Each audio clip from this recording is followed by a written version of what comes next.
सूरी बहुत ही भुक्खड़ आदमी था। वह अकेले ही 40-50 लोगों का खाना खा जाता था। गांव वाले उसकी इस आदत से बहुत परेशान थे, लेकिन उसे कोई फर्क नहीं पड़ता था। गांव में हर साल पत्थर उठाने की प्रतियोगिता रखी जाती थी, जिसमें जमींदार का बेटा भी शामिल होता था, लेकिन सूरी की ताकत के सामने वह हर बार हार जाता था। यही वजह थी कि जमींदार का बेटा उससे नफरत करता था। सूरी इतना ज्यादा भुक्खड़ था कि उसकी दादी उसके लिए खाना जुटा ही नहीं पाती थी। वह जितना भी बनाती, सूरी अकेले ही सारा खत्म कर देता था। तभी एक दिन जब पड़ोस की आंटी ने दादी के लिए चिकन लेकर आई, तो सूरी उसे भी अकेले ही चट कर गया, जिस कारण धीरे धीरे दादी बहुत कमजोर हो गई और अचानक वो चल बसी। दादी की मौत के बाद सूरी बिल्कुल ही अकेला सा पड़ गया और घर में खाने के लिए कुछ भी नहीं था। जब उसने गांव वालों से भिक्षा की मदद मांगा तो सबने उसे धुतकार दिया और ताना मारते हुए कहा, तेरी इसी भूखड़पंती की वजह से ही तेरी दादी तुझे छोड़कर चली गई। यह सुनकर बेचारा सूरी रोते रोते सीधा दादी की कब्र के पास गया और माफी मांगने लगा। तभी उसकी नजर पास के ही एक कब्र पर रखे खाने पर पड़ी। भूख से तड़प रहा सूरी वही खाना खाने लगा। अब उसका यही सिलसिला रोज चलता रहा। तभी अचानक जमींदार की मौत हो गई और उसका बेटा अपने पिता की कब्र पर खाना अर्पित करके चला गया। तब सूरी उसी खाने को खाने लगा, लेकिन जमींदार के बेटे ने उसे देख लिया और गुस्से में एक पत्थर उठाकर मार दिया। बेचारा सूरी इस वार से वहीं अपना दम तोड़ दिया कि बेटे ने उसे देख लिया और गुस्से में पत्थर फेंक कर उसे मार दिया और सबूत छिपाने के लिए सूरी को उसकी दादी की कब्र के पास ही गाड़ दिया।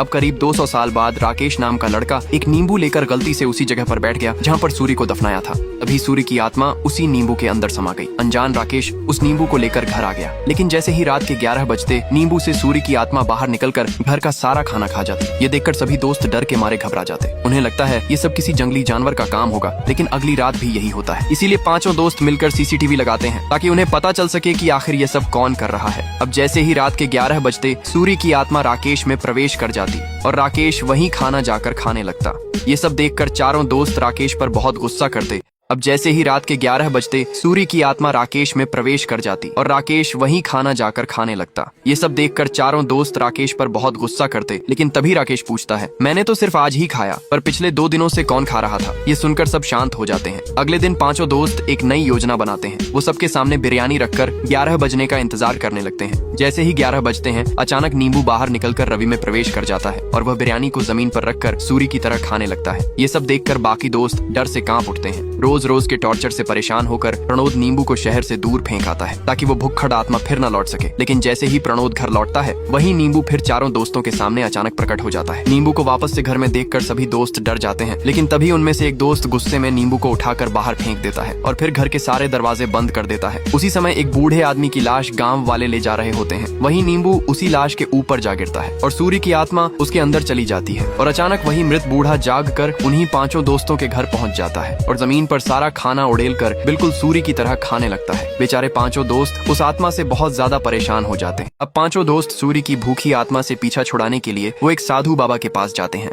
साधु बाबा उनसे पूरा सच जानना चाहते थे। तब पांचों दोस्त बताते हैं कि कुछ समय पहले जब उनके हालात बुरे थे, तो वे पैसे कमाने के लिए एक YouTube चैनल खोलकर उसमें भूतिया महलों की वीडियोस बनाने का सोचा था। इसीलिए वो गूगल पर भूतिया महल की खोज करने लगते हैं। तब उन्हें आंध्र प्रदेश के रुद्रम गांव में जंगल के ठीक बीचों बीच एक 200 साल पुराने महल के बारे में पता चलता है, जहाँ 200 साल पहले एक अघोरी बाबा तंत्र क्रियाओं की साधना करता था। उसने एक आदमी को जादुई किताब दी थी, लेकिन चेतावनी भी दिया था कि इसे सही तरीके से इस्तेमाल करना, वरना मौत तय है। लेकिन वह आदमी काला जादू सीखने की साधना करता है और उसी वक्त मारा जाता है। अब पांचों दोस्त उसी बंगले में पहुंचते हैं और अपने चैनल के लिए वीडियो बनाना शुरू कर देते हैं। इसी बीच काली माँ की मूर्ति के पास से अचानक वही रहस्यमयी किताब गिरती है। पांचों दोस्त उस किताब का सच जानने के लिए उसे खोल कर दागते हैं, जिसमें लिखा था कि यह किताब वरदान के रूप में स्वयं भगवान शिव जी ने उस अघोरी को दिया था। किताब में ये भी लिखा था कि उस समय के लोग जब भी किसी मुसीबत में होते तो वे एक काली बिल्ली को गाय के समक्ष लाते थे और जब बिल्ली की आंख से आंसू निकलता था तो उनकी समस्या दूर हो जाती थी। अब पांचों दोस्त यही प्रक्रिया आजमाने की कोशिश करते हैं, लेकिन बिल्ली को गाय के समक्ष ले जाने पर उसकी आंख से एक भी आंसू नहीं गिरता, जिससे सभी निराश हो जाते हैं।